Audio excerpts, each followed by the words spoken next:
Madame, Monsieur, bonjour et merci de nous suivre. En Côte d'Ivoire, le président de la République, Alassane Ouattara, a procédé hier à la signature de 2 décrets de nomination au titre de la présidence de la République et du comité d'organisation de la Coupe d'Afrique des Nations 2023.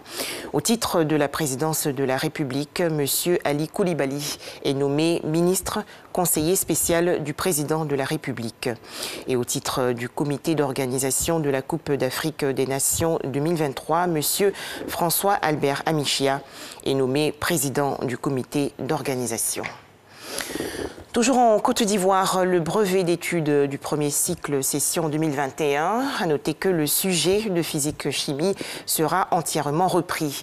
Les exercices donnés pour l'épreuve de physique-chimie n'auraient pas été abordés en classe par les élèves de 3e. Écoutons les explications du ministère de l'Éducation nationale et de l'alphabétisation. Les candidats ont connu cette journée des désagréments pendant les épreuves de sciences physiques liées aux allègements qui ont été appliqués sur les programmes scolaires cette année. C'est-à-dire qu'il y a des parties qui n'avaient pas été enseignées dans le programme de l'année scolaire qui ont apparu dans les évaluations. Pour cela, Madame le ministre qui tient à la qualité nous a instruit de venir rassurer d'abord les candidats, leurs parents et la communauté éducative pour une reprise de cette épreuve de sciences physiques selon le programme que je vais décliner. Mardi après-midi, nous avons déplacé les épreuves d'art plastique et de musique qui sont des matières facultatives de 16h à 18h et mercredi 16 juin de 7h45 à 9h45 l'histoire-géographie aura lieu normalement, de 10h à 12h langue vivante 2 normalement.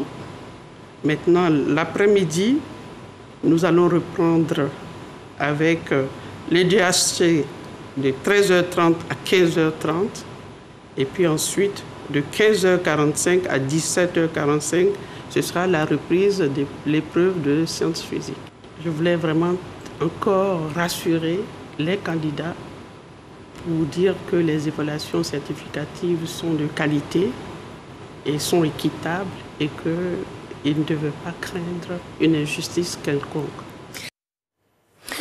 Peut-être un retour de la location-vente de maisons en Côte d'Ivoire. Les acteurs du secteur plaident en tout cas pour une accentuation de cette formule de transfert de propriété immobilière. Les promoteurs immobiliers vont échanger sur cette question lors de la 3e édition du Forum international du logement social économique standing qui aura lieu du 16 au 18 juin prochain à Abidjan. Plus de précisions dans le journal de 13h. À présent, l'actualité hors de chez nous. En République démocratique du Congo, le président Félix Tshisekedi a rendu visite aux sinistrés de la ville de Goma après l'éruption du volcan Nyiragongo. Le chef de l'État congolais a également reçu des explications de l'Observatoire volcanologique. À la fin de sa visite, Félix Tshisekedi a promis de meilleures conditions pour les déplacés. Direction La Haye, aux Pays-Bas. Le nouveau procureur de la Cour pénale internationale, Karim Khan, va prendre fonction demain, mercredi 16 juin 2021. Ressortissant du Royaume-Uni, de Grande-Bretagne et d'Irlande du Nord, Karim Khan a été élu comme procureur de la CPI le 12 février dernier pour un mandat de 9 ans lors de la 2e reprise de la 19e session de l'Assemblée des États partis au statut de Rome à New York. Enfin, en Afghanistan, 4 vaccinateurs anti-polio ont été tués et 4 autres blessés dans une série d'attaques apparemment concertées ce matin dans l'est du pays. Annonce faite par la police locale et le ministère afghan de la Santé. Voilà, merci de nous avoir suivis à 13h, le journal.